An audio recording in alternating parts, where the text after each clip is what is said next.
So the women that you do find on dating apps are women with mental disorders where they cannot maintain a relationship. Welcome to another episode of Ask a Brother podcast. I'm your host, Jeff St. James, and we're going to have a whole host of different people from different backgrounds coming in because it really is about building a community of like-minded people that's just open to listening and hearing from other perspectives. The revolution is going to be because of us. When it comes to dating apps, and social media in general, do you think a lot of men, when we talk about this whole top 10% of men that's getting access to all these women, do you think the majority of men are using social media and dating apps incorrectly with how they're presenting themselves? And if so, what are they doing wrong? Yeah. Social media and dating apps have nothing to do with each other. Social media and dating apps are the equivalent of American football and European football. They have nothing to do with each other. Social media is a way. So I'll give you a main example. I teach social circle. In social circle, I need to show relevancy, competency, access to scarce resources, pre-selection, social proof. Can I show pre-selection on a dating app? I'm asking, Jeff, can I show pre-selection? Yeah. How can I show pre-selection on a dating app? You can show who's around you.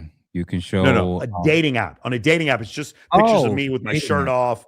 Yeah, on a dating app, can I show pre-selection on a dating app? I guess not right. No, I think you could do that way more. On a dating app, can women see how many other women right swiped on me on a dating app? No, only through social media. Yeah. Thank you. I cannot show pre-selection on a dating app. That's number one. Can I show social proof on a dating app? Sort of. What I could do is show a picture of me speaking in front of a large group of people, or I could show a picture of me with my AP or my Bentley or something like that. I could do that, but those are still pictures. They're descriptions. I can't show real social proof. On social media, can I show social proof? Absolutely. What about all the people who follow me, all the people who comment on my posts, all the people who like my posts, all the people who are in my posts? I can show social proof and pre-selection on social media. I cannot show them on dating apps. The correct way to use dating apps is to delete them. Now the funniest thing about this is I agree that it's not going to work out for most men, because they're horrible picture takers, by the way. Yeah. But the second is that exactly what you said. They don't know mental illness. You know what? Let's add the second part to it. What's the 3 or 4 different types of women that's on dating apps then? Yeah. So if you go on dating apps right now, the really attractive women, more than half of them are just trying to get you to go down either a straight up prostitution funnel or a sex funnel like OnlyFans or Sex Panther, or just trying to get you to become a sugar baby. So I'm saying of the attractive women, there's no reason. So here's the reason. Remember what I said about cross-sex mind reading? If you were to hang out with a woman who's very attractive, just hang out with her as a friend. Maybe she's your cousin, no sexual interest whatsoever. And you were to spend some time with her and you were able to see the interactions she gets on dating apps and the interactions that she gets on social media. You would quickly recognize in about 2 seconds, she doesn't need to use dating apps and there's no reason for her to ever be on a dating app. You would quickly realize that because you as a man don't recognize that. And because you want sex with random people more than women do, you think that women want to be on dating apps. So the women that you do find on dating apps are women with mental disorders where they cannot maintain a relationship. This is one of the craziest things I've ever seen. A woman who cheats on her man, bipolar disorder, manic depressive, borderline personality disorder, and in her relationship, in her bio, it says looking for a relationship. She's been in several relationships. She's hot enough to keep getting into relationships, but she can't make them work because of the accountability she doesn't take for herself or because she's dealing with a mental disorder. Women who can be in good relationships aren't on dating apps. They're in relationships. So that's the number one. Number one, I said before, were women trying to get you to go down their sex funnel. Number 2 are women are incapable of being in relationships. Number 3, and this is kind of a subset of number 2, are women who are highly, highly, highly, highly promiscuous. I do know women that are just on dating apps to sleep with as many men as possible. Some women some guys are down for that. But if you get an attractive woman or a woman on a dating app, a lot of times you're just getting a woman with a 600 or 700 body count. And you think that you're good with women. Hold on, Mike. 600?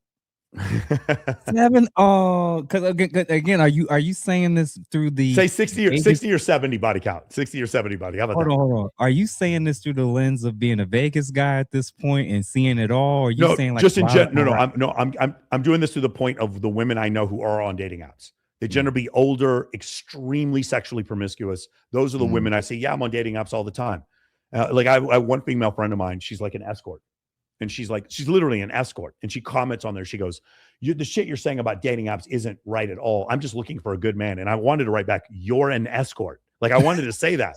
Like, she's so unaware of like how uncalibrated she is that she actually thinks that she's an example disproving what I said.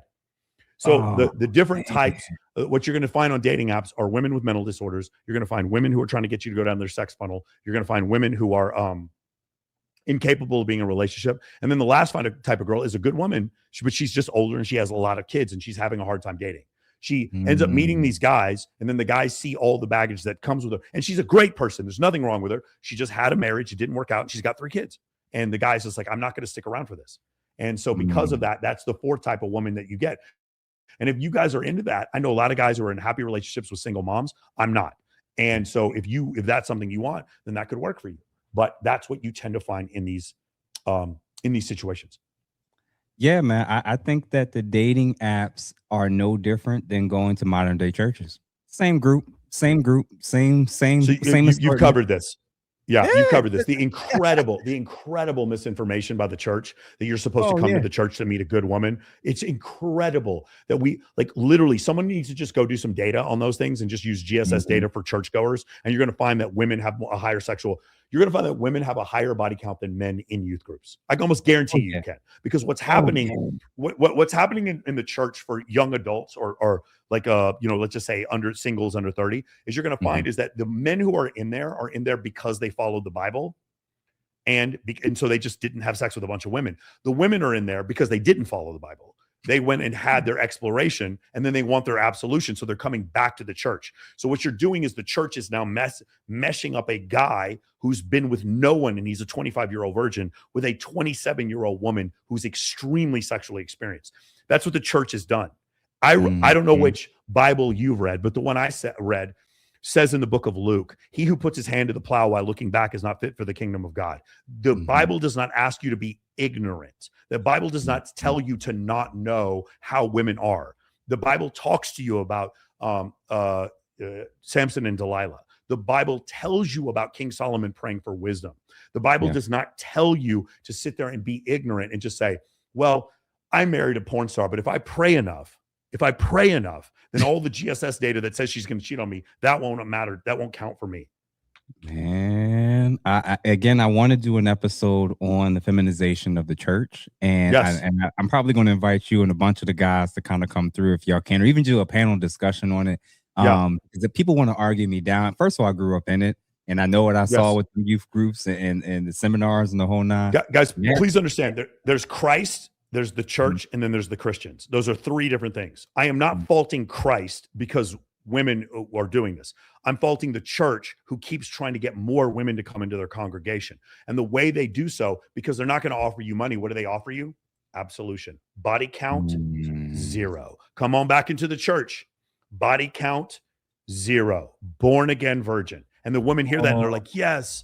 Oh, yes, that's what I need. I need to be a born again virgin. I need to date with intent. I have never heard. If you want to know if a woman has a body count, has a high body count, she's going to say these words: I'm ready to date with intent. If you see her, I'm ready to date with intent. What does that mean? If she's dating with intent, what did she used to not do, Jeff? What was she dating with before? She was dating with not intent. She was dating with not intent. And now she's dating with intent. If I'm dating with intent, you know who I tell? Nobody. Why would you tell anyone? If you're dating with intent, it's so crazy. The reason why she's telling you she's dating with intent is because she used to not date with intent. The reason why she's telling you she doesn't like players is because that's who she used to fuck. That's why you're getting this problem. I'll even go so far as to say only a hit dog holler when these conversations even come up to begin with. I've never gotten offended about what people have to say about drug addicts. I ain't never been one. Yes. I'm not offended by what anyone says about men, even though I am one. My gender is more likely to commit murder. Of course it is. My gender is more likely to commit SA. Of course it is. My gender is more likely to self-delete. Of course it is. If you tell me that, am I offended? No. Because I'm a man. I can take accountability for my own action and even some of my gender's action. I can take accountability for it. I'm not afraid of accountability. So when I try to impose that same accountability on the other gender, why are you offended? Just take the same, just understand that just obesity. What about the obesity rate in the United States? You want to talk about body positivity when 71% of Americans are overweight, and it's more women than men. And it's not because women are lazy. It's because in general, women do not have as much testosterone as men do.